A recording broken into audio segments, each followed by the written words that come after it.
21ನೇ ಇಸವಿಯ ಸಂದರ್ಭದಲ್ಲಿ ಡಾಕ್ಟರ್ ಹೆಡಗೇವಾರ್ ಬಹಳ ಪ್ರಖರವಾಗಿ ಭಾಷಣ ಮಾಡ್ತಾರೆ. ಡಾಕ್ಟರ್ ಹೆಡಗೇವಾರ್ ಸಂಘ ಪ್ರಾರಂಭ ಮಾಡಿದ ಮೇಲೆ ಕೂಡ ಅವರು ಜೈಲಿಗೆ ಹೋಗ್ತಾರೆ ಸ್ವಾತಂತ್ರ್ಯ ಹೋರಾಟಕ್ಕೋಸ್ಕರ. ಕೇವಲ 17 ಮಂದಿ ಭಾಗವಹಿಸಿದ್ರು, ಜಸ್ಟ್ 70. ಆ ಪ್ರಾರಂಭದ ದಿನಗಳಿಂದಲೂ ಕೂಡ ಒಂದು ವಿಶ್ವಾಸ ಆ ಕಾರ್ಯಕರ್ತರಿಗೆ ಬಂತು. ಜೀವನದ ಕೊನೆ ಉಸಿರಿನವರೆಗೆ ರಾಷ್ಟ್ರ ಸಮರ್ಪಿತ ಬದುಕನ್ನು ನಡೆಸುವ ಸಂಕಲ್ಪದೊಂದಿಗೆ ಅನೇಕ ಯುವಕರುಗಳು ಸಂಘವನ್ನ ಸೇರ್ತಾರೆ. ನಮಗೆ ಇತಿಹಾಸದ ಪಠ್ಯಪುಸ್ತಕದಲ್ಲಿ ಒಂದು ಸತ್ಯಾಗ್ರಹದ ಬಗ್ಗೆ ಮಾಹಿತಿ ಇದೆ, ಇನ್ನೊಂದು ಸತ್ಯಾಗ್ರಹದ ಬಗ್ಗೆ ಮಾಹಿತಿ ಇಲ್ಲ. ಪೂರ್ಣ ಸ್ವರಾಜ್ಯದ ಪರಿಕಲ್ಪನೆಯನ್ನ ಶಾಖೆಗಳಲ್ಲಿ ಆಚರಿಸಿದ, ಸಾಮಾನ್ಯ ಮಕ್ಕಳು ಆಚರಿಸಿದ ಸಂಘಟನೆ ಯಾವುದಾದ್ರಿದ್ರೆ ಅದು ರಾಷ್ಟ್ರೀಯ ಸ್ವಯಂ ಸೇವಕ ಸಂಘ 1930. ಸ್ವಾತಂತ್ರ್ಯ ಸಂಗ್ರಾಮದ ಬಗ್ಗೆ ನಾಗ್ಪುರದಲ್ಲಿ ಮಾತಾಡ್ತಾ ಇದ್ದವರು ಯಾರು ಅಂತ ಈಗಲೂ ನೀವು ನಾಗ್ಪುರದ ಯಾವುದಾದ್ರೂ ಗೆಜೆಟ್ ನೋಡಿದ್ರೆ ಉತ್ತರ ಡಾಕ್ಟರ್ ಕೇಶವ್ ಬಲಿರಾಮ್ ಹೆಡಗೇವಾರ್. ಲೋಕಮಾನ್ಯ ತಿಲಕರು 1920ನೇ ಇಸವಿಯಲ್ಲಿ ತೀರ್ಕೊಂಡ್ರು. ತಿಲಕರು ತೀರ್ಕೊಂಡ ಮೇಲೆ ಭಾರತದ ಸ್ವಾತಂತ್ರ್ಯ ಸಂಗ್ರಾಮದ ಸ್ವರೂಪ ಮತ್ತು ಚರ್ಯೆ ವೇಗಗಳೆಲ್ಲ ಬದಲಾಗ್ತಾವೆ. ಅವರು ತೀರ್ಕೊಂಡ ನಂತರ 27 ವರ್ಷದಲ್ಲಿ ಭಾರತಕ್ಕೆ ಸ್ವಾತಂತ್ರ್ಯ ಬಂತು, ಸರಿ. ಆದ್ರೆ ಆ 27 ವರ್ಷದಲ್ಲಿ 3 ಪ್ರಮುಖ ಸ್ವಾತಂತ್ರ್ಯ ಆಂದೋಲನದ ಸಂದರ್ಭಗಳು ಬಂತು. 1921ನೇ ಇಸವಿಯಲ್ಲಿ ಅಸಹಕಾರ ಚಳವಳಿಗೆ ಸಂಬಂಧಪಟ್ಟ ಒಂದು ಹೋರಾಟ. 1930ನೇ ಇಸವಿಯಲ್ಲಿ ಉಪ್ಪು ಮತ್ತು ಜಂಗಲ್ ಕಾನೂನಿಗೆ ಸಂಬಂಧಪಟ್ಟ ಕಾನೂನಿನ ವಿರುದ್ಧದ ಹೋರಾಟ. 1942ನೇ ಇಸವಿಯಲ್ಲಿ ಕ್ವಿಟ್ ಇಂಡಿಯಾ ಆ ಹೋರಾಟ.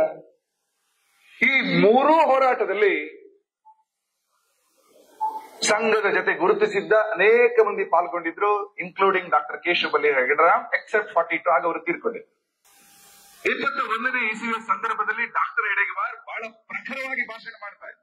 ಅವರ ಭಾಷಣ ಎಷ್ಟು ಪ್ರಖರ ಆಗಿತ್ತು ಅಂದ್ರೆ ಬ್ರಿಟಿಷರ ಕಿವಿಗಳು ಅದನ್ನು ಕೇಳುವಾಗಲೇ ಅವರು ಕಾದ ಸೀಸ ಸುರಿದಂಗ ಆಗ್ತಾರೆ. ಅನೇಕ ಕಡೆಗಳಲ್ಲಿ ಅವರ ಭಾಷಣದ ಉಲ್ಲೇಖಗಳನ್ನ ಮಾಡ್ತಾರೆ. ಈಗಲೂ ಕೂಡ ಕೋರ್ಟ್ಗಳಲ್ಲಿ ಡಾಕ್ಟರ್ ಕೇಶವ್ ಬಲಿರಾಮ್ ಹೆಡಗೇವಾರ್ ಮಾಡಿದ ಭಾಷಣ ಅದನ್ನ ಅನೇಕ ಬಾರಿ ಉಲ್ಲೇಖ ಮಾಡ್ತಾರೆ. ಅದರ ಒಂದು ಸಾಲನ್ನು ನಾನು ಓದ್ತೀನಿ. ಅವರು ಹೇಳ್ತಾರೆ ಕೋರ್ಟ್ ಅಲ್ಲಿ, ಇದು 1921ರಲ್ಲಿ ಹೇಳಿದಂತಹ ಮಾತು. Just as it is true that one should always be ready to be imprisoned or to be sent to Kalapani or to be get hanged, it is equally true that one should not at all be in the confusion that going to prison is like reaching heavens, as if this imprisonment itself means achieving freedom. One should definitely not understand that filling prison will get us freedom or Swarajya. The truth is that one can serve the nation in many ways by being out of prison. ಜೈಲಿಗೆ ಹೋಗುವುದು ಅಂದ್ರೆ ಸ್ವಾತಂತ್ರ್ಯ ಸಂಗ್ರಾಮಕ್ಕೆ ಬಲ ಕೊಟ್ಟ ಹಾಗೆ. ಈ ತರ ಅನೇಕ ಭಾಷಣಗಳನ್ನು ಅವರು ಮಾಡ್ತಾರೆ. ಆಗಿನ ಬ್ರಿಟಿಷ್ ಸರ್ಕಾರಕ್ಕೆ ಇದು ಕಂಟೆಂಪ್ಟ್ ಆಫ್ ಕೋರ್ಟ್ ಕೂಡ ಕೆಲವು ಕಡೆಗಳಲ್ಲಿ ಆಗಿತ್ತು. ಜೈಲಿಗೆ ಹೋಗೋದ್ರೆ ಇಷ್ಟು ಸಾರಾ ಸಗಟಾಗಿ ಅವರು ವಿರೋಧ ಮಾಡಿದ್ರು. ಹಾಗಾಗಿ 21ನೇ ಇಸವಿಯಲ್ಲಿ ಅವರಿಗೆ ಜೈಲಾಗುತ್ತೆ. 21ನೇ ಇಸವಿಯಲ್ಲಿ ಜೈಲು ವಾಸವನ್ನು ಮುಗಿಸಿ ಮುಂದಿನ ವರ್ಷ ಬಂದಾಗ ಅವರ ಸ್ವಾಗತ ಮಾಡಲಿಕ್ಕೆ ಬಂದವರೇ ವಿಠಲ್ ಭಾಯ್ ಪಟೇಲ್. ವಿಠಲ್ ಭಾಯ್ ಪಟೇಲ್ ಅವರು ಸರ್ದಾರ್ ವಲ್ಲಭಭಾಯ್ ಪಟೇಲ್ ಅವರ ಸಹೋದರ. ಹೀಗಾಗಿ ಅತ್ಯಂತ ಪ್ರಮುಖ ಕಾಂಗ್ರೆಸ್ ನೇತಾರರು ಡಾಕ್ಟರ್ ಹೆಡಗೇವಾರ್ ಅವರನ್ನ ಸ್ವೀಕಾರ ಮಾಡಲಿಕ್ಕೆ ಆಗಲೇ ಹೊರಗಡೆ ಬಂದಿದ್ರು. ಆಗ ಇದ್ದಂತಹ ಅನೇಕ ಹಿರಿಯರ ಪೈಕಿ ಡಾಕ್ಟರ್ ಮುಂಜೆ ಅಂತ ಬಹಳ ಹಿರಿಯ ಸ್ವಾಭಿಮಾನಿ ಹೋರಾಟಗಾರ ನಾಗ್ಪುರದಲ್ಲಿ, ಅವರ ಮಾರ್ಗದರ್ಶನ ಸಲಹೆ ಆಧಾರದ ಮೇಲೆ ಅನೇಕ ಕಾರ್ಯಕ್ರಮಗಳನ್ನು ಆಯೋಜನೆ ಮಾಡಿದ್ರು. ಅನೇಕ ಸಂದರ್ಭಗಳಲ್ಲಿ 1925ನೇ ಇಸಲಿ ರಾಷ್ಟ್ರೀಯ ಸ್ವಯಂ ಸೇವಕ ಸಂಘ ಪ್ರಾರಂಭ ಆದ ಮೇಲೆ ಡಾಕ್ಟರ್ ಹೆಡಗೇವಾರ್ ಈ ಸಂಘಟನೆಯ ವಿಸ್ತಾರ ಎಕ್ಸ್ಪಾನ್ಷನ್ಗೋಸ್ಕರ ಹಗಲಿರಲು ಕೆಲಸ ಮಾಡಿದ್ರು. ತನ್ನ ಪ್ರತಿಭೆ, ಯೋಚನೆ ಎಲ್ಲವನ್ನೂ ಕೂಡ ಅದಕ್ಕೆ ಧಾರೆ ಇರುತ್ತೆ. ಡಾಕ್ಟರ್ ಓದಿದ್ರ ಆಗಿನ ಕಾಲದಲ್ಲಿ, ಈಗ MBBS ಓದಿದವರಿಗೆ ಬಹಳ ಸಮಾಜದಲ್ಲಿ ಯಾವ ರೀತಿ ಒಂದು ಗೌರವ ಇದೆ ನಾವು ನೋಡ್ತೀವಿ. ಆಗಿನ ಕಾಲದಲ್ಲಿ ಇನ್ನೇನು ಮೆಡಿಕಲ್ ಎಜುಕೇಶನ್ ಸ್ವಲ್ಪ ಕಷ್ಟ ಸಾಧ್ಯವಾಗಿರ್ತಕ್ಕಂಥ ವಿಷಯ. ಆದ್ರೆ ವೈದ್ಯಕೀಯ ಶಿಕ್ಷಣ ಪಡೆದಿದ್ರು ಕೂಡ ಡಾಕ್ಟರ್ ಹೆಡಗೇವಾರ್ ಯಾವುದೇ ರೀತಿಯ ವೃತ್ತಿಗೆ ಅವರು ಇಳಿಯೋದಿಲ್ಲ. ಆದ್ರೆ ಸಂಘಕ್ಕೋಸ್ಕರ ಸಂಪೂರ್ಣ ಸಮಯವನ್ನು ಅವರು ಕೊಡ್ತಾರೆ. ಅದೇ ಸಂದರ್ಭದಲ್ಲಿ ಅನೇಕ ಸಂಘಟನೆಗಳಿಗೆ ಸಂಬಂಧಪಟ್ಟ ವಿಷಯಗಳು ಕೂಡ ಅಲ್ಲಾಗ್ತಾ ಹೋಯ್ತು. ನಾಗ್ಪುರದಲ್ಲೇ ಪಕ್ಕನೆ ಒಂದು ವೇದ ಶಾಲೆ. ಅಲ್ಲಿಗೆ ವಿದ್ಯಾರ್ಥಿಯಾಗಿ ಬಂದಂತಹ ಒಬ್ಬ ತರುಣ ಕ್ರಾಂತಿಕಾರಿ ಶಿವರಾಮ್ ರಾಜಗುರು, ಭಗತ್ ಸಿಂಗ್, ರಾಜಗುರು, ಸುಖದೇವ್, ಈ 3 ಟ್ರಯೋ ತ್ರಿಮೂರ್ತಿಗಳ ಹೆಸರು ನಾವೇನು ಕೇಳ್ತೀವಿ ಮಾಡೋಣ, ಪ್ರೇರಣಾದಾಯಿ ಕ್ರಾಂತಿಕಾರಿಗಳು, ಅದರ ರಾಜಗುರು. ಅವರು ಸಂಘದ ಸ್ವಯಂ ಸೇವಕರಾಗ್ತಾರೆ. ಬ್ರಿಟಿಷ್ ಆಫೀಸರ್ ಸ್ಯಾಂಡರ್ಸ್ ನ ಕೊಲೆ ಪ್ರಕರಣ ನಮಗೆ ಗೊತ್ತೇ ಇದೆ. ಜಲಿಯನ್ ಚೌರಿ ಹಿಂದೆ ಸೈಮನ್ ಗೋಬ್ಯಾಕ್ ಚಳವಳಿಯಲ್ಲಿ ಲಾಲಾ ಲಜಪತ್ ರಾಯ್ ಅವರು ತೀರ್ಕೊಂಡಿದ್ರು, ಕಾಯ್ತಾ ಇದ್ರು. ಒಂದು ನಿರ್ದಿಷ್ಟ ಸಮಯ ಸಿಕ್ಕಿದಾಗ ಸ್ಯಾಂಡರ್ಸ್ ಅನ್ನ ವಧೆ ಮಾಡ್ಲಿಕ್ಕೆ ಹೊಂಚ ಹಾಕ್ತಾ ಇದ್ರು. ಆ ತಂಡದ ಒಂದು ದೊಡ್ಡ ಕೆಲಸ ನಾವೆಲ್ಲ ಕೇಳಿದೀವಿ. ಇನ್ನೊಬ್ಬ ಯಾರ ಅಧಿಕಾರಿ ಬಂದು ಇವರ ಗುಂಡಿಗೆ ಸಾಯ್ತಾರೆ, ಸರಿ. ಆದ್ರೆ ಪ್ರತೀಕಾರದ ಧ್ವನಿ ಬ್ರಿಟಿಷ್ ಸರ್ಕಾರವನ್ನ ಅಲುಗಾಡಿಸುತ್ತೆ. ಅಧಿಕಾರಿಯ ಹತ್ಯೆ. ರಾಜ್ಗುರುವನ್ನ ಹುಡುಕ್ತಾರೆ ಪೊಲೀಸರು. ಅಂತಹ ಸಂದರ್ಭದಲ್ಲಿ ಕ್ರಾಂತಿಕಾರಿ ರಾಜ್ಗುರು ಅವರಿಗೆ ಆಶ್ರಯ ಕೊಡಿಸುವಂತೆ ಮಾಡಿದ್ದು ಡಾಕ್ಟರ್ ಕೇಶವ್ ಬಲಿರಾಮ್ ಹೆಡ್ಗೆ ಅವರು. ಅವರ ಜೊತೆಗಿದ್ದಂತಹ ಸಂಘದ ಕಾರ್ಯಕರ್ತ ಬಯ್ಯಾಜಿ ದಾಣಿ, ಅವರ ಫಾರ್ಮ್ ಹೌಸ್ ಅಲ್ಲಿ ರಾಜ್ಗುರು ಅವರು ಆಶ್ರಯವನ್ನ ಪಡ್ಕೊಂಡಿದ್ರು.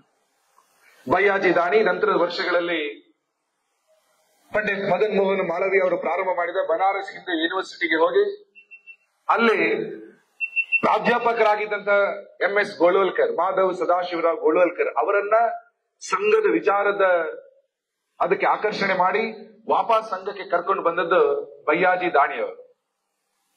ಆ ರೀತಿಯ ಸಂಘಕ್ಕೋಸ್ಕರ ಸಮರ್ಪಿತ ವ್ಯಕ್ತಿ ಬಯ್ಯಾಜಿ ದಾಣಿ. ಅವರ ಫಾರ್ಮ್ ಹೌಸ್ ಅಲ್ಲಿ ರಾಜ್ಗುರು ಅವರು ದೀರ್ಘಕಾಲ, ಅಂದ್ರೆ ಆ ಟೈಮ್ ಅಲ್ಲಿ ಅವರಲ್ಲಿ ಆಶ್ರಯವನ್ನು ಪಡ್ಕೊಳ್ತಾ ಇದ್ರು. 1928ನೇ ಇಸ್ವಿಯಲ್ಲಿ ಸೈಮನ್ ಕಮಿಷನ್ ಬಂದಂತ ಸಂದರ್ಭ ನಂತರ, ಅಂದ್ರೆ ಅದಕ್ಕಿಂತ ಮುಂದೆ ಮತ್ತೆ ಹಿಂದೆ ನಾಗ್ಪುರದಲ್ಲಿ ದೊಡ್ಡ ಪ್ರಮಾಣದಲ್ಲಿ ಹರತಾಳಗಳು ನಡೀತಾ ಇತ್ತು, ಪ್ರೊಟೆಸ್ಟ್ಗಳು ನಡೀತಾ ಇತ್ತು. ಸೈಮನ್ ಗೋಬ್ಯಾಕ್ ಈ ಶಬ್ದಗಳನ್ನು ನಾವು ಕೇಳ್ತಾ ಇದ್ವಿ. ನಾಗ್ಪುರದಲ್ಲಿ ಆಯೋಜನೆ ಮಾಡಿದ ಹರತಾಳಗಳಲ್ಲಿ ಬಹುತೇಕ ಮಂದಿ ಸಂಘದ ಸ್ವಯಂ ಸೇವಕರೇ ಆಗಿದ್ದರು. ಹೀಗಾಗಿ 1925, 26, 27, 28 ಪ್ರಾರಂಭದ 4-5 ವರ್ಷಗಳಲ್ಲಿ ಸಂಘದ ಕೆಲಸ ಮತ್ತು ಸ್ವಾತಂತ್ರ್ಯ ಹೋರಾಟ ಅವರಿಗೆಲ್ಲರಿಗೂ ಕೂಡ ಒಂದೇ ರೀತಿಯಾಗಿ ಕೊಂಡೋಗುವುದನ್ನ ನಾವು ಅನೇಕ ಉದಾಹರಣೆಗಳಿಗೆ ಕೇಳ್ತೀವಿ. ಇವತ್ತು ಕೂಡ ನಾಗ್ಪುರದ ಗಜೆಟಿಯರ್ ಅನ್ನ ತಗೊಂಡ್ರೆ ಅನೇಕ ಉದಾಹರಣೆಗಳನ್ನ ಅಲ್ಲಲ್ಲಿ ಕಾಣ್ತೀವಿ ನಾವು. ಡಾಕ್ಟರ್ ಹೆಡ್ಗೇವಾರ್ ಅವರನ್ನ ಸ್ವಾತಂತ್ರ್ಯ ಹೋರಾಟಗಾರರು ಅಂತಲೇ ಅವರು ಗುರುತಿಸ್ಕೊಳ್ತಾ ಇದ್ದಾರೆ. ಸಂಘ ಸಂಸ್ಥಾಪಕರು ಅಂತ ನಾವು ಇವತ್ತು ಹೇಳ್ತಾ ಇದ್ದೀವಿ. ಸಂಘದ ಕಾರ್ಯಕ್ರಮದಲ್ಲಿ ಅವರ ಫೋಟೋ, ಸಂಘದ ಕಾರ್ಯಕ್ರಮದಲ್ಲಿ ಅವರನ್ನ ಕಾಣೋದು, ಇದು ಈಗಿನ ಡಾಕ್ಟರ್ ಜಿ ಅವರಿಗೆ ಸಂಘಟನೆಗೆ ಸಂಬಂಧಪಟ್ಟದ್ದು. ಆದ್ರೆ ಸಂಘ ಪ್ರಾರಂಭವಾಗಿ ಇನ್ನೇನು 2-3 ವರ್ಷನೇ ಆಗಿದೆ. ಅವರ ಫೋಟೋ, ಅವರಿಗೆ ಸಂಬಂಧಪಟ್ಟದ್ದು ಎಲ್ಲವೂ ಕೂಡ ಸ್ವಾತಂತ್ರ್ಯ ಸಂಗ್ರಾಮಕ್ಕೆ ಸಂಬಂಧಪಟ್ಟದ್ದೇ ಆಗಿತ್ತು. ಡಾಕ್ಟರ್ ಜಿ ಅವರ ಮಾತು, ಡಾಕ್ಟರ್ ಜಿ ಅವರ ಬೌದ್ಧಿಕ ವರ್ಗಗಳು ಎಲ್ಲದರಲ್ಲೂ ಕೂಡ ಭಾರತದ ಸ್ವಾತಂತ್ರ್ಯವನ್ನೇ ಅವರು ಆಗ್ರಹ ಮಾಡ್ತಾ ಇದ್ರು. ವಿಶೇಷವಾಗಿ ಅವರು ಸ್ವಾತಂತ್ರ್ಯ ಸಂಗ್ರಾಮದ ಸಂದರ್ಭದಲ್ಲಿ ಒಂದು ಪ್ರತಿಜ್ಞೆಯನ್ನ ತಗೊಳ್ತಾ ಇದ್ರು.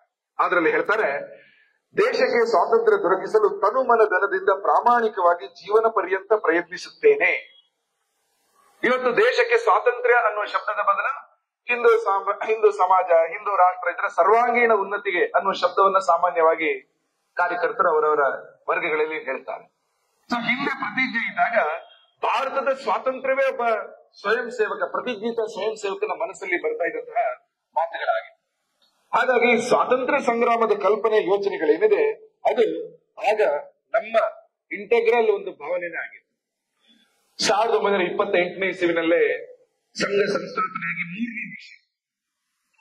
ಆ 3ನೇ ವರ್ಷದ ಸಂದರ್ಭದಲ್ಲಿ ವಿಜಯದಶಮಿಯ ಉತ್ಸವ ನಾಗ್ಪುರದಲ್ಲಿ ನಡೆದಾಗ ವಿಜಯದಶಮಿಯ ಅಧ್ಯಕ್ಷತೆ ವಹಿಸಿದ್ದು ಸರ್ದಾರ್ ಪಟೇಲ್ ಅವರ ಸಹೋದರ ವಿಠಲ್ ಭಾಯ್ ಪಟೇಲ್. ಮುಂದಿನ ವರ್ಷದಲ್ಲಿ ವಿಜಯದಶಮಿ ಕಾರ್ಯಕ್ರಮದ ಅಧ್ಯಕ್ಷತೆಯನ್ನು ವಹಿಸಿದ್ದು ಪಂಡಿತ್ ಮದನ್ ಮೋಹನ್ ಮಾಳವೀಯ. ಸ್ವಾತಂತ್ರ್ಯ ಹೋರಾಟದ ಮಂಚೂಣಿಯಲ್ಲಿದ್ದ ಈ ರೀತಿಯ ವ್ಯಕ್ತಿಗಳು ಸಂಘದ ಜೊತೆಗೆ ಬಂದು ಸಂಘದ ಆಶಯಕ್ಕೆ ಬೆಂಬಲ ಕೊಟ್ಟು ಸ್ವಾತಂತ್ರ್ಯ ಸಂಗ್ರಾಮದ ನೇತೃತ್ವವನ್ನು ವಹಿಸಿದವರೇ. ರಾಜ್ಗುರುವನ್ನ ಕೇಳ್ಕೊಂಡು ಆಗಿನ ಟೈಮಲ್ಲಿ, ಅಂದ್ರೆ ಆ ರಾಜ್ಗುರು ಎಲ್ಲಿದ್ದಾರೆ ಅಂತ ಬರ್ತಾ ಇದ್ದಾಗ ಭಗತ್ ಸಿಂಗ್ ಕೂಡ ಬರ್ತಾ ಇದ್ರು. ನಾಗ್ಪುರದಲ್ಲಿ ಭಗತ್ ಸಿಂಗ್ ಅವರು ಕೂಡ ಸಂಘದ ಸ್ವಯಂ ಸೇವಕರನ್ನ ಭೇಟಿಯಾಗಿದ್ದಾರೆ. ನಾಗ್ಪುರ ಗೆಜೆಟಿಯರ್ ನಲ್ಲಿ ಉಲ್ಲೇಖಗಳಿದೆ. ಹೀಗಾಗಿ ಪ್ರಾರಂಭದ 4-5 ವರ್ಷಗಳಲ್ಲೇ ಪಂಡಿತ್ ಮದನ್ ಮೋಹನ್ ಮಾಳವೀಯ, ವಿಠಲ್ ಭಾಯ್ ಪಟೇಲ್, ಭಗತ್ ಸಿಂಗ್, ರಾಜ್ಗುರು, ಸ್ವತಃ ಡಾಕ್ಟರ್ ಹೆಡ್ಗೇವಾರ್ ದೊಡ್ಡ ಕ್ರಾಂತಿಕಾರಿ, ಸ್ವಾತಂತ್ರ್ಯ ಸಂಗ್ರಾಮದ ಯೋಚನೆಗೆ ಪೂರಕವಾಗಿನೇ ಸಂಘದ ಚಟುವಟಿಕೆಗಳು ನಡೀತಾ ಇದೆ. ಪ್ರಾರಂಭದ RSS ನ ಗಣವೇಶ ಯೂನಿಫಾರ್ಮ್ಗಳನ್ನು ನೋಡಿದ್ರೆ ಅದೊಂದು ಮಿಲಿಟರಿ ಸಿಸ್ಟಮ್ ಇರುವ ರೀತಿಯಲ್ಲಿ ಕಾಣಿಸ್ತಾ ಇದೆ. ಸಂಘದ ಮೊದಲ ಕಾರ್ಯಕರ್ತರ ಪ್ರಶಿಕ್ಷಣ ವರ್ಗ 1927ರಲ್ಲಿ ನಡೆಯಿತು. ಅದೇ ವರ್ಷ ಪಥಸಂಚಲನ ರೂಟ್ ಮಾರ್ಚ್ ಕೂಡ ಒಂದು ಚಿಕ್ಕದಾಗಿ ನಡೀತು. ಇವತ್ತು ನೋಡುವ ರೀತಿಯಲ್ಲಿ ಇವತ್ತೆಲ್ಲ ಘೋಷ ಎಲ್ಲ ಇದೆ, ಆಗ ಇನ್ನೂ ಚಿಕ್ಕದಾಗಿತ್ತು. ಕೇವಲ 17 ಮಂದಿ ಭಾಗವಹಿಸಿದ್ರು, ಜಸ್ಟ್ 17. ಆದರೆ ಆ ಪ್ರಾರಂಭದ ದಿನಗಳಿಂದಲೂ ಕೂಡ ಒಂದು ವಿಶ್ವಾಸ ಆ ಕಾರ್ಯಕರ್ತರಿಗೆ ಬಂತು, ನಾವು ಈ ದೇಶದ ಸರ್ವಾಂಗೀಣ ಉನ್ನತಿಗೋಸ್ಕರ ಒಂದು ವಿಶಿಷ್ಟ ಮಾರ್ಗದಲ್ಲಿ ಹೋಗ್ತಾ ಇರ್ತಕ್ಕಂಥ ಕಾರ್ಯಕರ್ತರು. ಹಾಗಾಗಿ ಆ ಭಾವನೆಯಲ್ಲೇ ಕೆಲಸ ಮಾಡ್ತಾ ಅವರ ಜೊತೆಗಿದ್ದಂತ ಚಿಕ್ಕ ಪುಟ್ಟ ಹುಡುಗರು, ಮಕ್ಕಳು ನಂತರ ದೊಡ್ಡ ದೊಡ್ಡ ಸಾಮಾಜಿಕ ನೇತೃತ್ವವನ್ನು ವಹಿಸ್ತಾರೆ. RSS ಪ್ರಾರಂಭ ಆದ 1925ರಲ್ಲಿ ಆದ್ರೂ ಕೂಡ RSS ನ ಶಾಖೆ, ನಿತ್ಯ ಶಾಖೆ ಅದು ಪ್ರಾರಂಭ ಆದದ್ದು 1926 ಮೇ 28ನೇ ದಿನಾಂಕ. ಅವತ್ತು ಸಂಘದ ಶಾಖೆಯಲ್ಲಿ ಪುಟ್ಟ ಪುಟ್ಟ ಪುಟ್ಟ ಮಕ್ಕಳು, 6 ವರ್ಷ 5 ವರ್ಷ ಆತರ ಮಕ್ಕಳು, ಕೆಲವರು ಸ್ವಲ್ಪ ದೊಡ್ಡ ಮಕ್ಕಳು. ಅದ್ರಲ್ಲಿ ಇಬ್ಬರು ಅಣ್ಣ ತಮ್ಮಂದಿದ್ರು, ಬಾಳಾ ಸಾಹೇಬ್ ದೇವರಸ್, ಅವರ ಪೂರ್ತಿ ಹೆಸರು ಮಧುಕರ ದತ್ತಾತ್ರೇಯ ದೇವರಸ್, ಮತ್ತು ಅವರ ತಮ್ಮ ಬಾವೂರಾವ್ ದೇವರಸ್. ಸ್ವಾತಂತ್ರ್ಯ ಸಂಗ್ರಾಮದ ಆ ಸಂದರ್ಭದಲ್ಲಿ ಡಾಕ್ಟರ್ ಅವರ ಮಾತುಗಳು, ಭಾರತದ ಸರ್ವಾಂಗೀಣ ಉನ್ನತಿ, ಇದನ್ನೆಲ್ಲ ಕೇಳಿ ಆ ಮಕ್ಕಳು ಬೆಳೆಯುತ್ತಾ ಇಡೀ ಜೀವನವನ್ನ ಸಂಘಕ್ಕೋಸ್ಕರ ಕೊಡ್ಲಿಕ್ಕೆ ಒಂದು ಯೋಚನೆ ಮಾಡಿ, ಸಂಘಕ್ಕೋಸ್ಕರ ಕೊಟ್ಟರು ಕೂಡ. 8 ವಯಸ್ಸಿದ್ದ ಮಕ್ಕಳು 8 ವರ್ಷ ಸೇರಿದಾಗ ಮುಖದಲ್ಲಿ ಮೀಸೆ ಬಂತು, ಯೌವನ ಬಂತು. ಮುಂದೆ ಏನು ಕೆಲಸ ಮಾಡಬೇಕಾದ್ರೆ ಒಬ್ಬೊಬ್ಬರನ್ನು ಒಂದೊಂದು ಕಡೆ ಕಳಿಸಿದ್ರು. 30ರ ಆ ದಶಕದಲ್ಲಿ ಬಾವೂರಾವ್ ದೇವರಸ್ ಉತ್ತರ ಪ್ರದೇಶಕ್ಕೆ ಹೋದರು. ಅಲ್ಲಿ ಸಿಕ್ಕಿದಂತ ಪುಟ್ಟ ಮಕ್ಕಳಿಗೆ ಡಾಕ್ಟರ್ ಹೆಡಗವಾರ್ ತನಗೆ ಹೇಳಿದ ಕಥೆಯನ್ನು ಅವರು ಆ ಮಕ್ಕಳಿಗೆ ಹೇಳಿದ್ರು. ಒಬ್ಬೊಬ್ಬರು ಕೂಡ ದೇಶಕ್ಕೋಸ್ಕರ ಸ್ವಾತಂತ್ರ್ಯದ ಕಥೆ, ಆಗಿನದ್ದು ಕಾಲ ಬ್ರಿಟಿಷರಿದ್ದಾರೆ, ಇನ್ನು ದೇಶಕ್ಕೋಸ್ಕರನೇ ಬದುಕುವ ಸಂಕಲ್ಪ ಮಾಡಿದ್ರು ಪುಟ್ಟ ಬಾಲಕರು. ಒಬ್ಬೊಬ್ಬರು ಕೂಡ ನಾಯಕತ್ವವನ್ನು ವಹಿಸಿದ್ರು. ಒಬ್ಬ ಪುಟ್ಟ ಬಾಲಕ ನಂತರ ಅಟಲ್ ಬಿಹಾರಿ ವಾಜಪೇಯಿ ಆಗ್ತಾರೆ, ಇನ್ನೊಬ್ಬ ಪುಟ್ಟ ಬಾಲಕ ಪಂಡಿತ್ ದೀನ್ ದಯಾಳ್ ಉಪಾಧ್ಯಾಯ ಆಗ್ತಾರೆ, ನಂತರ ಸಂಪರ್ಕಕ್ಕೆ ಬಂದ ಇನ್ನೊಬ್ಬ ಹುಡುಗ ನಾನಾಜಿ ದೇಶ್ಮುಖ್ ಆಗ್ತಾರೆ. ಹೀಗೆ ಬಾವೂರಾವ್ ದೇವರಸರ ಮೂಲಕ ಅನೇಕ ಮಂದಿ ಆ ರೀತಿಯ ಸಮಾಜಕ್ಕೆ ಸರ್ವಸ್ವ ಕೊಡುವ ಒಂದು ಪದ್ಧತಿ. ಕೇವಲ ಒಂದು ಹೋರಾಟದಲ್ಲಿ ಭಾಗವಹಿಸಿ ಮರಳಿ ಮನೆ ಸೇರುವುದಲ್ಲ, ಕೇವಲ ಒಂದು ಕಾರ್ಯಕ್ರಮ ಅಟೆಂಡ್ ಮಾಡಿ ಮತ್ತೆ ಮನೆಗೆ ಹೋಗಿ ತನ್ನ ಕೆಲಸದಲ್ಲಿ ಮೀಟ್ ಆಗುದಲ್ಲ, ಜೀವನ ಇಡೀ ಆ ಕೆಲಸ ಮಾಡುದು ಸಣ್ಣ ವಿಷಯ ಅಲ್ಲ. ಚಿಕ್ಕ ವಯಸ್ಸಿನಲ್ಲಿ ಆ ರೀತಿ ಜೀವನವನ್ನ ಧಾರೆ ಏರಿಸುವ ಸಂಕಲ್ಪವನ್ನ ಸ್ವತಃ ಡಾಕ್ಟರ್ ಹೆಡಗವಾರ್ ಮಾಡಿದ್ರು. ಅವರು ಅವರ ಜೀವನವನ್ನೇ ಕೊಟ್ಟರು. ಹೀಗಾಗಿ ದೇಶಕ್ಕೋಸ್ಕರ ಬದುಕುವ, ದೇಶಕ್ಕೋಸ್ಕರ ಜೀವಿಸುವ, ಜೀವನದ ಕೊನೆ ಉಸಿರಿನವರೆಗೆ ರಾಷ್ಟ್ರ ಸಮರ್ಪಿತ ಬದುಕನ್ನು ನಡೆಸುವ ಸಂಕಲ್ಪದೊಂದಿಗೆ ಅನೇಕ ಯುವಕರುಗಳು ಸಂಘವನ್ನ ಸೇರ್ತಾ ಬಂದರು. ಅನೇಕ ಮಂದಿ 1930 ಇಸವಿನಲ್ಲಿ ನಮ್ಮ ದೇಶದಲ್ಲಿ ದೊಡ್ಡ ಹೋರಾಟ ನಡೆಯಿತು. ಆ ಹೋರಾಟ ಉಪ್ಪಿನ ಸತ್ಯಾಗ್ರಹಕ್ಕೆ ಸಂಬಂಧಪಟ್ಟು ನಾವೆಲ್ಲ ಕೇಳಿದ್ದೇವೆ, ಮಹಾತ್ಮ ಗಾಂಧೀಜಿಯವರು ಮಾಡ್ತಾರೆ. ಅದೇ ಸಂದರ್ಭದಲ್ಲಿ ಇನ್ನೊಂದು ಸತ್ಯಾಗ್ರಹ ಮಾಡಬೇಕಾದ ಪರಿಸ್ಥಿತಿ ಬಂತು. ಅದು ಕಾನೂನು ಕಾಡಿಗೆ ಸಂಬಂಧಪಟ್ಟದಾಗಿ. ಅದನ್ನ ವಿರೋಧಿಸಿ ಸತ್ಯಾಗ್ರಹ ಮಾಡಿದ್ದು ಡಾಕ್ಟರ್ ಹೆಡಗವಾರ್ ಅವರೇ. ನಮಗೆ ಇತಿಹಾಸದ ಪಠ್ಯ ಪುಸ್ತಕದಲ್ಲಿ ಒಂದು ಸತ್ಯಾಗ್ರಹದ ಬಗ್ಗೆ ಮಾಹಿತಿ ಇದೆ, ಇನ್ನೊಂದು ಸತ್ಯಾಗ್ರಹದ ಬಗ್ಗೆ ಮಾಹಿತಿ ಇಲ್ಲ. ಡಾಕ್ಟರ್ ಹೆಡಗವಾರ್ ಈಗ ಸಂಘದ ಮುಖ್ಯಸ್ಥರು, ಅವರಿಗೆ ಸರಸಂಘ ಚಾಲಕ ಹೆಸರು ಕೂಡ ಕೊಟ್ಟಿದ್ದಾರೆ. ಸಂಸ್ಕೃತ ಶಬ್ದ ಸರ ಅಂದ್ರೆ ಪ್ರಮುಖ, ಪ್ರಧಾನ, ಸಂಘ ಚಾಲಕ ಅಂದ್ರೆ ಸಂಘವನ್ನ ನಡೆಸುವವನು. ಇಡೀ ಸಂಘಟನೆಯನ್ನು ನಡೆಸುವವನು ಅನ್ನುವ ಜವಾಬ್ದಾರಿ ಡಾಕ್ಟರ್ ಹೆಡಗವಾರ್ ಅವರ ಬಳಿ ಇದೆ. ಆ ಜವಾಬ್ದಾರಿಯೊಂದಿಗೆ ಹೋರಾಟ ಮಾಡುವುದು ಸರಿ ಹೋಗಲ್ಲ ಅನ್ನುವ ಕಾರಣಕ್ಕೋಸ್ಕರ ಇನ್ನೊಬ್ಬ ಮುಖಂಡ ರಾಜಪೆ ಅವರಿಗೆ ಕೊಟ್ಟು ಜೈಲಿಗೆ ಹೋಗ್ತಾರೆ, ಯವತ್ನಾಮಾಳಿಗೆ. ಜೈಲಿಗೆ ಹೋದ ತಕ್ಷಣ ಅಲ್ಲಿ ಬ್ರಿಟಿಷ್ ಸರ್ಕಾರ ಇನ್ನೇನು ಕ್ರಮ ಕೈಗೊಳ್ಳುತ್ತೆ ಅನ್ನೋ ಬಗ್ಗೆ ಎಲ್ಲರಿಗೆ ಎಚ್ಚರಿಕೆ ಕೊಡ್ತಾರೆ. ಮುಂದಿನ 10-15 ವರ್ಷ ನಮ್ಮ ಮಾರ್ಗದರ್ಶನ ಹೇಗೆ ಇರಬೇಕು, ಅಂದ್ರೆ ನಮ್ಮ ಮಾರ್ಗ ಹೇಗಿರಬೇಕು ಅನ್ನೋದ್ರ ಬಗ್ಗೆ ಅವರಿಗೆ ಮಾರ್ಗದರ್ಶನ ಮಾಡ್ತಾ ಇದ್ದಾರೆ. ಹೀಗೆ ಡಾಕ್ಟರ್ ಹೆಡಗವಾರ್ ಸಂಘ ಪ್ರಾರಂಭ ಮಾಡಿದ ಮೇಲೆ ಕೂಡ ಅವರು ಜೈಲಿಗೆ ಹೋಗ್ತಾರೆ ಸ್ವಾತಂತ್ರ್ಯ ಹೋರಾಟಕ್ಕೋಸ್ಕರ. ಅವರ ಜೊತೆ ಇದ್ದಂತ ಅನೇಕ ಮಂದಿ, ಆ ಜಂಗಲ್ ಸತ್ಯಾಗ್ರಹ ಅದರಲ್ಲಿ ಭಾಗವಹಿಸಿದ ಅನೇಕ ಮಂದಿ ಸಂಘವನ್ನು ಕೂಡ ಅರಿಯುತ್ತಾರೆ, ಸಂಘದ ಯೋಚನೆಗಳನ್ನು ಕೂಡ ಅವರು ಬೆಂಬಲಿಸ್ತಾರೆ. ಆದ್ರೆ ಮುಖ್ಯ ಉದ್ದೇಶ ಏನು? ಬ್ರಿಟಿಷರನ್ನ ಓಡಿಸುವುದೇ ಮುಖ್ಯ ಉದ್ದೇಶ ಅಂತ ಅವರು ಹೇಳ್ತಾರೆ. 1930 ಅದೇ ಇಸವಿ ಜನವರಿ 26ರಂದು ಆಗಿನ ರಾಷ್ಟ್ರೀಯ ಕಾಂಗ್ರೆಸ್ ಏನಿತ್ತು, ಸ್ವಾತಂತ್ರ್ಯ ಹೋರಾಟ ಮಾಡುವಂತ ಆಗಿನ ಇಂಡಿಯನ್ ನ್ಯಾಷನಲ್ ಕಾಂಗ್ರೆಸ್ ಸಂಪೂರ್ಣ ಸ್ವರಾಜ್ಯದ ಒಂದು ನಿರ್ಣಯವನ್ನ ಮಂಡಿಸಿದೆ. ಇಡೀ ಸ್ವರಾಜ್ಯ ಬೇಕು, ಇನ್ಫ್ಯಾಕ್ಟ್ ಇದೇ ರೀತಿಯ ಒಂದು ಭಾಷಣವನ್ನ 1920ನೇ ಇಸ್ವಿನಲ್ಲಿ ಡಾಕ್ಟರ್ ಹೆಡಗೇವಾರ್ ನಾಗ್ಪುರದಲ್ಲಿ ನಡೆದಂತಹ ಕಾಂಗ್ರೆಸ್ ಅಧಿವೇಶನದಲ್ಲಿ ಮಂಡಿಸಿ. ಆದ್ರೆ ಅದಕ್ಕೆ ಎಲ್ಲರ ಒಪ್ಪಿಗೆ ಸ್ವೀಕಾರ ಇರಲಿಲ್ಲ. ಆದ್ರೆ ವಿಚಾರದ ಬಗ್ಗೆ ಎಲ್ಲರೂ ಮೆಚ್ಚುಗೆ ವ್ಯಕ್ತಪಡಿಸಿದ್ರು. ಏನು ಪೂರ್ಣ ಸ್ವರಾಜ್ಯ ಅಂತ. ಡಾಕ್ಟರ್ ಹೆಡಗೇವಾರ್ಗೆ ಬಹಳ ಖುಷಿ ಆಯ್ತು. 10 ವರ್ಷ ನಂತರ ಆದ್ರೂ ಇದು ಪಾಸ್ ಆಯ್ತಲ್ಲ. ಡಾಕ್ಟರ್ ಹೆಡಗೇವಾರ್ ಅವತ್ತೇ ಅದೇ ದಿನ ಶಾಖೆಗಳಲ್ಲಿ ಒಂದು ದೊಡ್ಡ ನಿರ್ಣಯವನ್ನ ಸ್ವಾಗತ ಮಾಡೋದನ್ನು ತಗೊಳ್ತಾರೆ. ಅವರು ಹೇಳ್ತಾರೆ, ಎಲ್ಲ ಶಾಖೆಗಳಿಗೆ ಸೂಚನಾ ಪತ್ರ ಕೊಟ್ಟು ಸ್ವಾತಂತ್ರ್ಯದ ಕಲ್ಪನೆ ಮತ್ತು ಅವಶ್ಯಕತೆ ಇದರ ಬಗ್ಗೆ ಸಂಜೆ 6 ಗಂಟೆಗೆ ಒಂದು ಬೌದ್ಧಿಕ್, ಅವಾಗ ಅದನ್ನ ರಾಜಕೀಯ ವರ್ಗ ಅಂತ ಕರೀತಾರೆ, ಈಗ ನಾವು ಬೌದ್ಧಿಕ್ ವರ್ಗ ಅಂತ ಕರಿತೀವಿ, ಹಿಂದಿನ ಶಬ್ದಗಳು ಬೇರೆ ಇತ್ತು, ಆ ರೀತಿಯ ಒಂದು ಭಾಷಣವನ್ನ ಏರ್ಪಡಿಸ್ತಾರೆ. ಸ್ವಾತಂತ್ರ್ಯದ ಕಲ್ಪನೆಯ ಬಗ್ಗೆ ಸಂಘದ ಶಾಖೆಯಲ್ಲಿ ಮಾತು. ಯಾವಾಗ? 1930 ಜನವರಿ 26. ನಂತರ ಮುಂದಿನ ವರ್ಷ 50ನೇ ಇಸವಿಯಲ್ಲಿ ಭಾರತ ಪೂರ್ಣ ಸ್ವರಾಜ್ಯದ ಘೋಷಣೆಯನ್ನ ಸಾಕ್ಷೀಕರಿಸಿದಾಗ, ಗಣತಂತ್ರದ ದಿನ ಜನವರಿ 26 ಬಂದಾಗ ಅದೇ ಡೇಟ್ ಅನ್ನು ಅವರು ಸಿಲೆಕ್ಟ್ ಅಂದ್ರೆ ಭಾರತದ ನೇತೃತ್ವ ವಹಿಸಿ ಅದೇ ಡೇಟ್ ಅನ್ನು ಸಿಲೆಕ್ಟ್ ಮಾಡ್ತಾರೆ. ಯಾಕಂದ್ರೆ ಪೂರ್ಣ ಸ್ವರಾಜ್ಯವನ್ನು 30ನೇ ಇಸವಿಯಲ್ಲಿ ನಾವು ತಗೊಂಡಿದ್ವಿ. ಹೀಗಾಗಿ ಸ್ವರಾಜ್ಯದ ಪರಿಕಲ್ಪನೆಯನ್ನ, ಗಣರಾಜ್ಯ ಅಂತ ಇವತ್ತೇನು ನಾವು ಕರಿತೀವಿ, ಅವತ್ತಿನ ಮಟ್ಟಿಗೆ ಪೂರ್ಣ ಸ್ವರಾಜ್ಯದ ಪರಿಕಲ್ಪನೆಯನ್ನ ಶಾಖೆಗಳಲ್ಲಿ ಆಚರಿಸಿದ, ಸಾಮಾನ್ಯ ಮಕ್ಕಳು ಆಚರಿಸಿದ ಸಂಘಟನೆ ಯಾವ್ದಾದ್ರಿದ್ರೆ ಅದು ರಾಷ್ಟ್ರೀಯ ಸ್ವಯಂ ಸೇವಕ ಸಂಘ 1930. ಈಗಲೂ ಕೂಡ ನಾಗ್ಪುರದ ಕಚೇರಿಯಲ್ಲಿ ಅದಕ್ಕೆ ಸಂಬಂಧಪಟ್ಟ ಅನೇಕ ಅಂಶಗಳು, ದಾಖಲೆಗಳು ಕೂಡ ಈಗ ಅಲ್ಲಿ ನಾವು ಕಾಣ್ತಾ ಹೋಗ್ತೇವೆ. ಹಾಗೇನೆ 1930 ಇಸವಿಯಲ್ಲಿ ಜಂಗಲ್ ಸತ್ಯಾಗ್ರಹ ಇನ್ನೇನು ಜೈಲಿಗೆ ಹೋಗುವ ಮುಂಚೆ ಡಾಕ್ಟರ್ ಹೆಡಗೇವಾರ್ ಅವರೊಂದು ಭಾಷಣ ಮಾಡ್ತಾರೆ. ಆ ಭಾಷಣದ ಸಾರಾಂಶ, ಸ್ವಾತಂತ್ರ್ಯಕ್ಕಾಗಿ ನಾವು ಬ್ರಿಟಿಷರ ಬೂಟುಗಳನ್ನ ಕಾಲಿನಿಂದ ಕಳಚಿ ಅವುಗಳಿಂದಲೇ ಅವರ ಶಿರವನ್ನ ರಕ್ತಮಯಗೊಳಿಸುವವರೆಗೆ ಆ ರೀತಿಯ ಎಲ್ಲ ಮಾರ್ಗಗಳು ಸ್ವಾತಂತ್ರ್ಯ ಪ್ರಾಪ್ತಿಗಾಗಿ ನನ್ನ ಸಾಧನಗಳಾಗಬಹುದು. ಇದು ಸ್ವಾತಂತ್ರ್ಯ ಸಂದರ್ಭದಲ್ಲಿ, ಅಂದ್ರೆ 30ನೇ ಇಸವಿಯಲ್ಲಿ ಸಂಘ ಪ್ರಾರಂಭ ಆಗಿ 5 ವರ್ಷ ಆಗಿದೆ. ಆಗ ಬ್ರಿಟಿಷರನ್ನು ಓಡಿಸುವ ಮಾತನ್ನ ಹೇಳ್ತಾ ಇದ್ದಾರೆ. ದೇಶವನ್ನು ಸ್ವತಂತ್ರಗೊಳಿಸಬೇಕಿದೆ ಎಂಬುದಷ್ಟೇ ನನಗೆ ಗೊತ್ತು ಅನ್ನುವಂಥದ್ದು ಅವರ ಭಾಷಣದ ಕನ್ಕ್ಲೂಷನ್.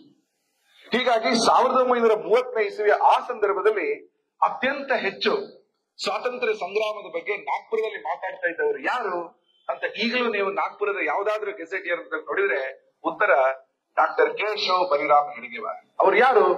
ಸಂಘದ ಸಂಸ್ಥಾಪಕರೇ. ಆ ನಂತರ ಅನೇಕ ಕಡೆಗಳಲ್ಲಿ ಈ ಜಂಗಲ್ ಸತ್ಯಾಗ್ರಹಕ್ಕೆ ಬೆಂಬಲ ಬರುತ್ತೆ. ವಿಶೇಷವಾಗಿ ಅಪ್ಪಾಜಿ ಜೋಶಿ ಅವರ ಜೊತೆಗೆ ಇದ್ದಂತ ಇನ್ನೊಬ್ಬ ಕಾರ್ಯಕರ್ತರು, ದಾದಾರಾವ್ ಪರಮಾರ್ಥ ಅವರು, ನಂತರ ಅವರು ಬಂಗಾಳಕ್ಕೆ ಹೋಗಿ ಅಲ್ಲಿ ಸಂಘದ ಕೆಲಸವನ್ನು ಮಾಡ್ತಾರೆ, ಮದ್ರಾಸಲ್ಲೂ ಮಾಡ್ತಾರೆ. ಹಾಗೇನೆ ಅಲ್ಲಿ ಇದ್ದಂತಹ ಮಾರ್ತಾಂಡ್ ರಾವ್ ಜೋಗ್, ಅನೇಕ ಮಂದಿ ಈ ಕೆಲಸಕ್ಕೆ, ಅಂದ್ರೆ ಸತ್ಯಾಗ್ರಹದ ಸಂದರ್ಭಗಳಲ್ಲೂ ನಂತರ ಕೂಡ ಡಾಕ್ಟರ್ ಹೆಡಗೇವಾರ್ ಅವರ ಜೊತೆಗೆ ಅವರು ಹೋಗ್ತಾರೆ. 1931ರ ವಿಜಯದಶಮಿಗೆ ಡಾಕ್ಟರ್ ಜಿ ಅವರು ಜೈಲಲ್ಲಿ ಇದ್ದರು. ವಿಜಯದಶಮಿ ಬಂದ್ಬಿಟ್ಟಿದೆ. ಜೈಲಿನಲ್ಲಿ ಇದ್ದವರಿಗೆ ಒಂದು ಬೌದ್ಧಿಕನ್ನ ಭಾಷಣವನ್ನು ಅವರು ಮಾಡ್ತಾರೆ. ಆ ಸಂದರ್ಭದಲ್ಲಿ 1931ರ ವಿಜಯದಶಮಿ ಅವರು ಮಾಡಿದ ಮಾತು, ದೇಶದ ಪಾರತಂತ್ರ್ಯವು ಕೊನೆಗೊಂಡು ಎಲ್ಲಿ ತನಕ ಸಂಪೂರ್ಣ ಸಮಾಜವು ಬಲಶಾಲಿ ಮತ್ತು ಆತ್ಮನಿರ್ಭರವಾಗುವುದಿಲ್ವೋ ಅಲ್ಲಿ ತನಕ ಏ ಮನಸ್ಸೇ, ಅಂದ್ರೆ ಅವರ ಮನಸ್ಸಿಗೆ ಹೇಳುವಂಥದ್ದು ಎಲ್ಲರದ್ದು, ಏ ಮನಸ್ಸೇ, ನಿನ್ನ ವೈಯಕ್ತಿಕ ಸುಖವನ್ನು ಬಯಸುವ ಅಧಿಕಾರ ನಿನಗಿಲ್ಲ. ಹೀಗೆ ಅನೇಕ ಮಂದಿ ಸ್ವಾತಂತ್ರ್ಯದ ಬಗ್ಗೆ ಸಂಘದ ಸರಸಂಘ ಚಾಲಕರಾಗಿದ್ದ ಡಾಕ್ಟರ್ ಹೆಡಗೇವಾರ್ ಸೇರ್ಕೊಂಡ ಹಾಗೆ ಅನೇಕ ಸ್ವಯಂ ಸೇವಕರು ಎಲ್ಲೆಲ್ಲ ಇದ್ರು ಅವರೆಲ್ಲ ಅದೇ ರೀತಿ ಮಾತಾಡ್ತಾ ಇದ್ರು. ಅದಾದ ನಂತರ ಅವರ ಬಿಡುಗಡೆ ಆಗುತ್ತೆ. ಜೈಲಿಗೆ ಹೋಗಿ ಬಂದ್ಮೇಲೆ ಇವರು ಇನ್ನೇನು ಮಾಡ್ತಾರೆ ಅಂತ ಅವರ ಮೇಲೆ ಬ್ರಿಟಿಷ್ ಸರ್ಕಾರ ನಿರೀಕ್ಷಣೆ ಮಾಡ್ತಾ ಇತ್ತು. 1932ನೇ ಇಸವಿಯಲ್ಲಿ ಡಿಸೆಂಬರ್ 15ನೇ ತಾರೀಕು, ಆಗ ಮಧ್ಯ ಭಾರತ, ಈಗಿನ ಮಧ್ಯಪ್ರದೇಶ ಅಂತ ಕರಿಬಹುದು, ಮಧ್ಯ ಭಾರತ ಪ್ರಾಂತ ಸಂಘದಲ್ಲಿ ಯಾರು ಕೆಲಸ ನಿರ್ವಹಿಸ್ತಾರೆ ಅವರ ಮೇಲೆ ಸ್ವಲ್ಪ ಕಣ್ಣಿಟ್ಕೊಂಡು ಸರ್ಕಾರಿ ಕೆಲಸದಲ್ಲಿ ಇರುವವರು ಅಲ್ಲಿಗೆ ಹೋಗಬಾರದು ಅಂತ, ಆಗ ಈಗ ಅದನ್ನ ತೆಗೆದಾಕಿದೆ ಸರ್ಕಾರ, ಸರ್ಕಾರಿ ಕೆಲಸದಲ್ಲಿ ಇರುವವರು ಅಲ್ಲಿಗೆ ಹೋಗಬಾರದು ಅನ್ನೋ ರೀತಿಯಲ್ಲಿ ಒಂದು ಅರ್ಥದ ನಿಷೇಧವನ್ನು ಹೋಗ್ತಾರೆ. ಸಂಘ ಪ್ರಾರಂಭವಾಗಿ 7 ವರ್ಷ ಆಗಿದೆ ಅಷ್ಟೇ, ಜಸ್ಟ್ 7 years. ಬ್ರಿಟಿಷರ ಒಂದು ಕಣ್ಗಾವಲು, ಸಂಘದ ಚಲನವಲನಗಳನ್ನು ಅವರು ನೋಡ್ತಾ ಇದ್ರು. ಹೀಗಾಗಿ ಸಂಘದ ಅನೇಕ ಕಾರ್ಯಕರ್ತರು ಯಾರಾಗ ಸರ್ಕಾರದಲ್ಲಿ ಇದ್ರೋ ಅವರು ಸಂಘದ ನೇರ ಕೆಲಸ ಮಾಡ್ಲಿಕ್ಕೆ ಸ್ವಲ್ಪ ಹಿಂಜರಿದ್ರು. ಅದೇ ಮಾನಸಿಕತೆಯಿಂದ ಇತ್ತೀಚಿನವರೆಗೂ ಕೆಲವರು ಮನಸ್ಸಲ್ಲಿತ್ತು. ಬೇಡ, ಆದ್ರೆ ಕಳೆದ ವರ್ಷ ನಿಮಗೆಲ್ಲ ಗೊತ್ತೇ ಇದೆ, ಕೇಂದ್ರ ಸರ್ಕಾರ ಆ ಎಲ್ಲ ರೀತಿಯ ನಿರ್ಬಂಧಗಳನ್ನ ತೆರವು ಮಾಡಿದೆ. ಸಂಘದ ಕೆಲಸ ಏನು? ಸೋಶಿಯೋ ಕಲ್ಚರಲ್ ವರ್ಕ್, ಸಾಮಾಜಿಕ ಸಾಂಸ್ಕೃತಿಕ ಕೆಲಸ. ಇದು ಯಾವುದೇ ಬೇರೆ ರೀತಿಯ ಕೆಲಸ ಅಲ್ಲ. ಹಾಗಾಗಿ ಬ್ರಿಟಿಷ್ ಸರ್ಕಾರ ಆ ರೀತಿಯ ಒಂದು ನಿಷೇಧವನ್ನ ಅವರು ಗಮನಿಸಿದ್ರು. 1937 ಇಸ್ವಿಯಲ್ಲಿ ಒಂದು ಸಣ್ಣ ಘಟನೆ ತೇಜ್ಪುರ್ ಅಂತಕ್ಕಂಥ ಒಂದು ಜಾಗದಲ್ಲಿ ನಡೆಯಿತು. ಅಲ್ಲಿ ಪಂಡಿತ್ ನೆಹರು ಅವರು ಧ್ವಜವನ್ನ ಅರಳಿಸಬೇಕಿತ್ತು. ಭಾರತದ ಸ್ವಾತಂತ್ರ್ಯಕ್ಕೋಸ್ಕರ ಭಾಷಣ ಮಾಡಬೇಕಿತ್ತು.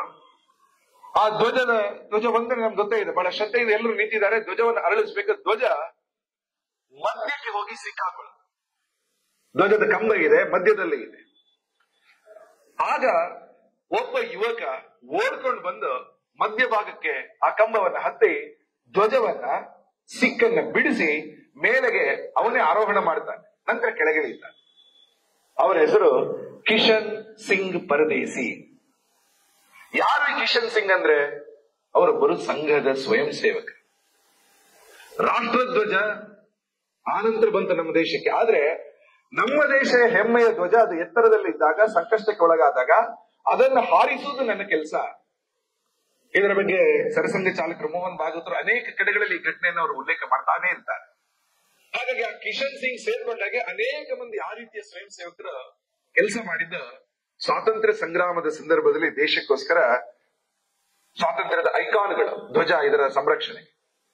1942 ಇಸ್ವಿಯಲ್ಲಿ ಕ್ವಿಟ್ ಇಂಡಿಯಾ ಮೂವ್ಮೆಂಟ್ ಗೆ ಕರೆ ಕೊಡ್ತು. ಆ ಸಂದರ್ಭದಲ್ಲಿ ಅತ್ಯಂತ ಪ್ರಮುಖ ಹೋರಾಟಗಾರರಿಗೆ ಸಂಘದ ಸ್ವಯಂ ಸೇವಕರು ಬೆಂಬಲ ಕೊಟ್ಟರು. ಅನೇಕ ಪಟ್ಟಣಗಳಲ್ಲಿ ಸಂಘದ ಸ್ವಯಂ ಸೇವಕರು ಆ ಹೋರಾಟದ ಜೊತೆಗೂಡಿದ್ರು. ಅನೇಕ ಕಡೆಗಳಲ್ಲಿ ಅರುಣಾ ಅಸಫ್ ಅಲಿ ನಾವು ಕೇಳ್ತೀವಿ, ಬಹಳ ದೊಡ್ಡ ಹೆಸರು ಸ್ವಾತಂತ್ರ್ಯೋತ್ಸವದ ಸಂದರ್ಭದಲ್ಲಿ.